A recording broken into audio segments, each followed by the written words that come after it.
Yeah, I do transactional work in Africa, so corporate work, M&A work and private equity work in the rest of Africa. So most of the clients I work with are making investments or buying businesses on a pan-African basis. One of the trends we've seen as the developed markets have suffered over the last few years is that the capital which has traditionally been spent in those markets has been redeployed into more emerging markets.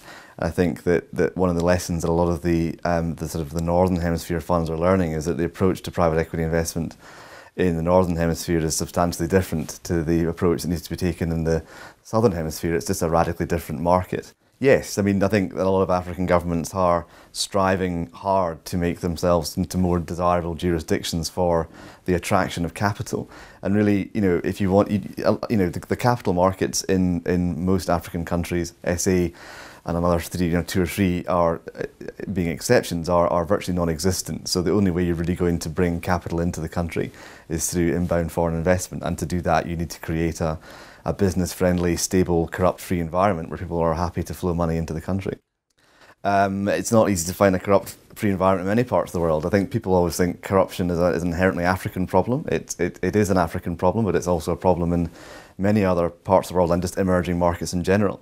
Everyone always talks about the ease of doing business, and it's a slightly odd expression, but it's also true. I mean, what's of real importance to international companies or clients and funds are how easily can I establish, how easily can I get licensed to do business, and how quickly can I get off to making a return on my investment.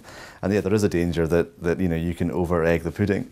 But I think on the other side of that, I mean, there are certain African countries now where you can be up and running in a matter of days. And so I think it's recognised that that's a major factor, again, if you're going to be an appealing investment destination for international organisations. Yeah, they are. I mean, everyone likes to invest in stable markets, and no one likes to have unpredictable events and, as you say, volatility, which potentially, damages, threatens and undermines their investment. Over-regulation, again, is, as we've said before, people don't want to go places to invest where they are going to be, face barriers at every corner, and it'll take them months and months to years to get up and running off the ground. I mean, it's the opportunity cost of capital as well. I mean, time is literally money, and you want to go somewhere where you can have an efficient route to establishment. I think that the competition regime, for example, in South Africa is one which is almost used for a number of different purposes. It's not really competition. Well, obviously it's competition classically so called up to a point, but it's also used by government to consider whether or not a transaction should go ahead in the interest of the national interest, which includes employment, security, etc. I mean, a lot of countries have that sort of legislation which protects potentially viable state businesses. We don't have that in South Africa, so we're sort of using somehow the wrong tool for the wrong job in certain situations, and that just creates uncertainty. And it's uncertainty and unpredictable regulation, I think, is the biggest problem. Industry-based regulation has got to be the best way to go. If an industry in and of itself can create a proper, robust regime for how to operate properly, then that's got to be better than state intervention. Human capital challenges in Africa are for all the reasons we understand, there's not necessarily the massive talent pool available in certain jurisdictions as there would be in the more developed markets.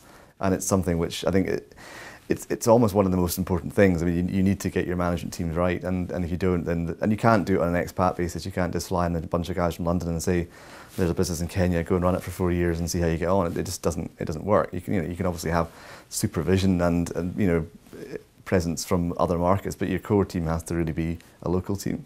I think there's a lot of debate about whether BE is actually, as it's presently configured, achieving the aims it was meant to. I think most people would say it's not. It's not a stumbling block. It's a cost of doing business, and people accept that in general. To be honest, I haven't seen clients who found it particularly a stumbling block. It's a particular issue. It's not just in this country. It applies across a number of different jurisdictions in Africa. Having local shareholding and beneficiation on a local basis is part of the deal if you're going to do deals in Africa, in many places.